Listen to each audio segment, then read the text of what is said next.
Police হত্যা মামলায় BNP জামায়াতের ৩৫৩ আসামি বেকসুর খালাস। ঝিনাইদহের হরিণাকুণ্ডুতে police constable G M. Omar Faruk হত্যা মামলায় বিএনপি জামাতের ৩৫৩ জন আসামিকে বেকসুর খালাস দিয়েছেন আদালত। দুপুরে ঝিনাইদহের অতিরিক্ত জেলা ও দায়রা জজ ১ এবং স্পেশাল ট্রাইব্যুনালের বিচারক মোহাম্মদ মাহবুব আলম এ রায় প্রদান করেন।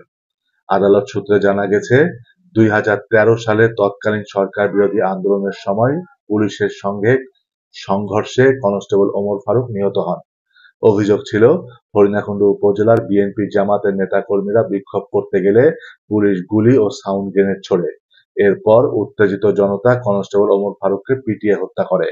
এ ঘটনায় ২০১৩ সালের ৩রা মার্চ হরিণাকুণ্ডু থানায় এসআই হামিদুল ইসলাম বাদী হয়ে একটি হত্যা মামলা দায়ের করেন। মামলায় বিএনপি ও জামায়াতের ২২০ জনের নাম উল্লেখ করে এবং অজ্ঞাতনামা ব্যক্তিকে আসামি করা হয়। মামলার পরপরই শুরু হয় ব্যাপক ধরপাকড় ও বিচার বহির্ভূত হত্যাকাণ্ডের অভিযোগ। গ্রেফতার করা হয় হরিণাকুণ্ডু উপজেলার সাবেক চেয়ারম্যান ও জামায়াত নেতা মোতাহার হোসেন, উপজেলা জামায়াতের আমির আলাউদ্দিন মণ্ডল, সেক্রেটারি ইদ্রিস আলী, বিএনপি নেতা আলতাফ হোসেন, আজিজুর রহমান, আনসার সহ শত শত নেতাকর্মী।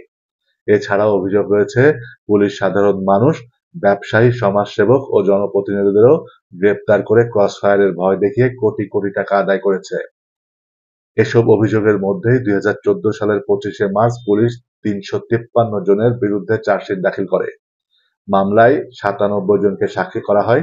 দীর্ঘ বিচার প্রক্রিয়া শেষে সাক্ষ্য প্রমাণের ভিত্তিতে দুপুরে ঝিনাইদহ স্পেশাল ট্রাইব্যুনাল এবং অতিরিক্ত জেলা ও দায়রা জজ আদালতের বিচারক রায়ে উল্লেখ করেন, আসামিদের বিরুদ্ধে আনা অভিযোগ প্রমাণিত হয়নি, তাই সকল আসামিকে বেকসুর খালাস দেওয়া হয়। সরকার পক্ষে মামলাটি পরিচালনা করেন অতিরিক্ত পিপি আকিদুল ইসলাম, আর আসামি পক্ষে ছিলেন অ্যাডভোকেট আব্দুর রশিদ বিশ্বাস। রায়ের পর প্রতিক্রিয়ায় অ্যাডভোকেট আব্দুর রশিদ বিশ্বাস বলেন, আসামিরা ন্যায় বিচার পেয়েছেন, এজন্য আল্লাহর দরবারে শুকরিয়া আদায় করছি। সরকার পক্ষ সুনির্দিষ্টভাবে আসামিদের বিরুদ্ধে অভিযোগ প্রমাণে ব্যর্থ হয়েছে।